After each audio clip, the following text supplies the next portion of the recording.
Yes sir. ಈಗ ತಮಗೆಲ್ಲರಿಗೂ ಗೊತ್ತಿರೋ ಹಾಗೆ ಈ ಬೆಳಗಾವಿ ನಗರದಲ್ಲಿ ಏನು ಚೆನ್ನಮ್ಮ ಸರ್ಕಲ್ ಇದೆ, ಇದಕ್ಕೆ ಒಂದು ಇಲ್ಲಿ ನಾವು ಒಂದು ಸೇಫ್ಟಿ ದೃಷ್ಟಿಯಿಂದ ನೋಡಿದಾಗ ಆ ಒಂದು ಐಲ್ಯಾಂಡ್ ಏನಿದೆ ಅದರದ್ದು ಒಂದು ಉದ್ದ ಒಂದು ಸ್ವಲ್ಪ ಜಾಸ್ತಿ ಇರೋ ಹಾಗಿದೆ.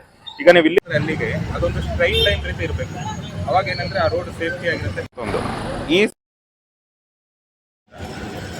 ಈ ರೋಡ್ ಒಂದು ಸ್ವಲ್ಪ ಟ್ರಿಮ್ ಮಾಡಿದ್ರೆ ಟ್ರಾಫಿಕ್ ಮೂವ್ಮೆಂಟ್ ಒಂದು ಸ್ವಲ್ಪ ಈಸಿ ಆಗುತ್ತೆ. ನಾವು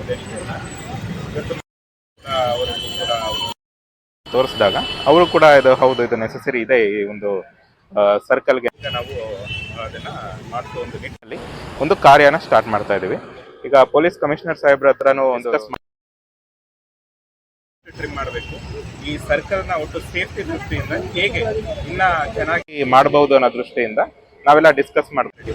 ಸರಿ, ಪ್ರತಿಭಟನೆಯನ್ನ ಇಲ್ಲಿಂದ ನಿಷೇಧ ಒತ್ತಾಯ ಮಾಡಿದಾರಲ್ಲ, ಪ್ರತಿಭಟನೆಗಾಗಿ ಬೇರೆ ಯಾವ್ದಾದ್ರು ಸ್ಥಳ ನಿಯೋಜನೆ ಮಾಡಿ